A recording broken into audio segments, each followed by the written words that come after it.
Well, to explore this mess further, I'm joined by the Shadow Minister for Climate and Energy, fresh back from COP28 in Dubai, Ted O'Brien, joining us from Queensland. Thanks for joining us, Ted. Now, you'll be very well aware of these general issues and what's in those reports, the Gen Cost report and the Integrated System Plan.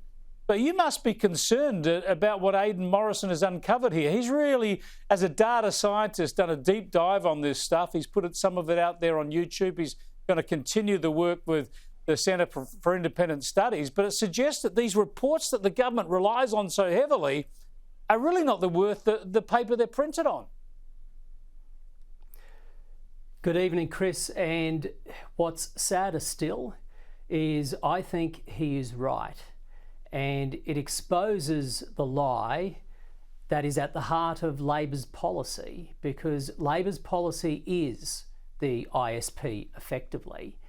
And you know how Labor always says that renewables are the cheapest form of energy? Well, they fail to finish the sentence. Renewables are the cheapest form of energy for investors, not for consumers. And I think the work that Aidan Morrison is doing is uncovering the economics behind this thing. We're meant to have a system plan that is driven by engineering and economics, not by, political targets. But that's what's happening. There are all these political targets out there, plucked out of the air, and that drives a system plan. It's meant to be the other way around. Yeah, you're absolutely right. It is the politics driving this, not the engineering and the economics. And to put a layman's spin on it, when you talk about that making it the cheapest for the renewable energy companies rather than consumers, this plan effectively throws in the transmission lines. It throws them in at tens of billions of dollars, perhaps $100 billion around the country for consumers to pay for, but they're really there for the benefit of those renewable energy companies. And when you look at things such as distributed batteries, rooftop solar, upgrades to distribution lines, big projects like Snowy 2.0, these are not costed into the plan. And so on one hand, Labor waves this thing around saying, look, it's going to be cheaper.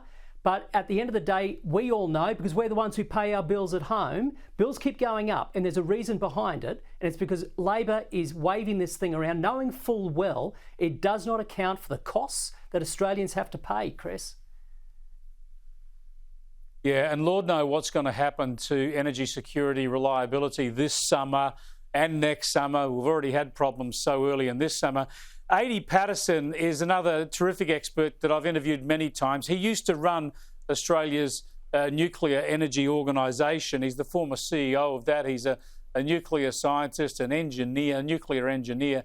Here's what he said today with Kieran Gilbert about the prospects of our energy grid looking after us into the future. We've lost the plot because we're trying to pursue renewables, not low carbon energy, and we're doing it in a way that compromises the fundamental integrity of the electricity grid. That's it in a nutshell, Ted O'Brien. How can you formulate a plan to fix this should you get back into government in a year and a half? Well, I think it's to come at this, Chris, from a very different angle. Instead of coming at this politically, setting a target based on absolutely nothing and hoping to God somebody like the operator can throw together a mix of technologies to make it work. Instead, we need to be driven by economics and engineering so that we actually have a total system cost planned for the Australian grid. That means a balanced mix of technologies, each technology doing what it's best doing on that grid. Which also means we need to consider all types of technology, not just the technologies we've got today, but next generation technologies, including zero emissions nuclear energy.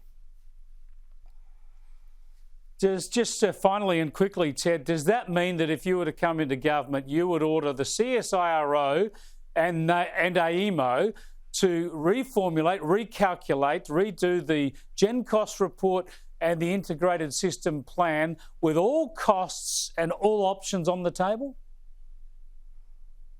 So, Chris, while we're yet to announce our policy, there's 3 things I would say that Labor should be doing today, not waiting till we're in office. 1, put consumers at the centre, not investors. 2, take a total system cost approach, use that methodology. And 3, engage with the engineers and the economists who actually know how the grid works. If they did those 3 things, Australia could start turning this mess around immediately rather than just waiting for the coalition to come into power to fix the damn mess. That would be handy. Thanks for joining us, Ted, and thanks for your support throughout the year. Thanks very much, Catch you in Chris. 2024. Merry Ted O'Brien there, the Shadow Minister for Climate and Energy.